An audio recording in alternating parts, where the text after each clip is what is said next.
멀리 있는 은하일수록 더 빠르게 멀어지고 있다. 에드윈 허블의 이 발견은 우주가 팽창하고 있다는 지금의 우주론 그리고 빅뱅 이론의 핵심 기반이 되었다. 그렇다면 우주는 얼마나 빠르게 팽창하고 있는 걸까? 과학자들은 이 팽창 속도 허블 상수를 정확히 측정하기 위해 수십 년간 노력해왔다. 허블 상수를 구하는 방법은 크게 두 가지다. 빅뱅 직후 우주 전체에 퍼진 잔광, 우주 배경 복사를 분석해 초기 우주에서 현재까지의 팽창 속도를 역산하는 방법 또는 세페이드 변광성, 초신성 같은 표준 촛불을 이용해 거리와 속도를 계산하는 방법이다. 그런데 문제는 이 두 가지 방법으로 측정한 값이 서로 일치하지 않는다는 것이다. 처음엔 누구나 망원경의 오류, 먼지에 의한 왜곡, 계산 과정에서의 미세한 오차 같은 측정 문제라고 생각했다. 하지만 과학기술이 고도화될수록 망원경과 분석법이 개선될수록 두 값은 점점 더 확실히 어긋나기 시작했다. 이게 말이 되는가? 이건 마치 같은 사람의 키를 한쪽에서는 180cm, 다른 쪽에서는 190cm로 측정했는데 둘 다 오차가 1cm 이내라고 말하는 꼴이다.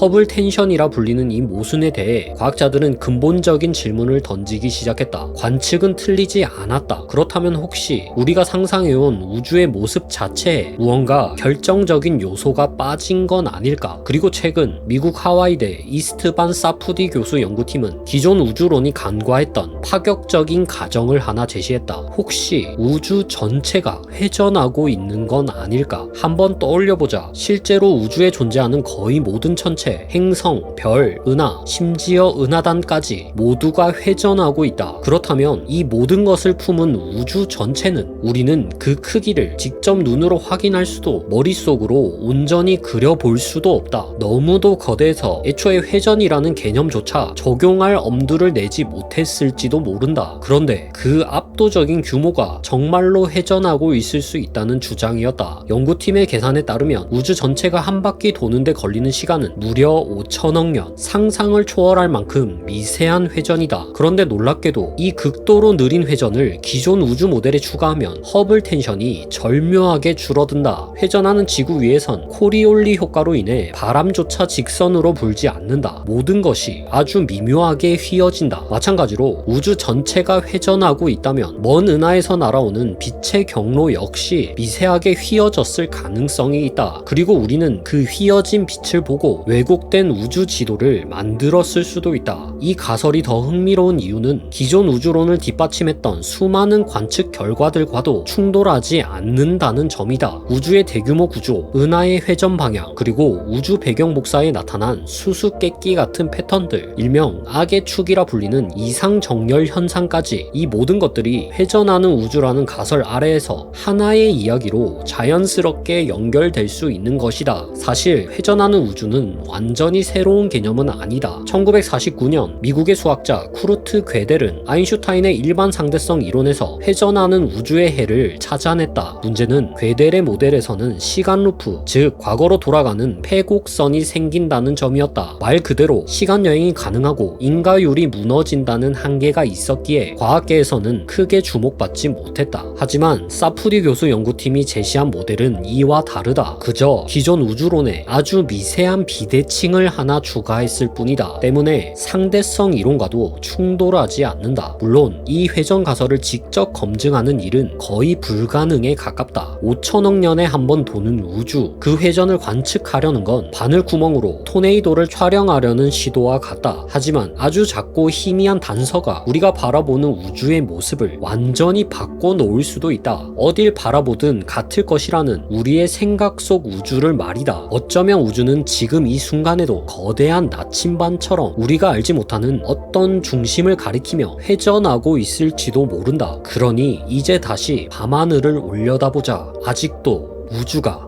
똑같아 보이는가?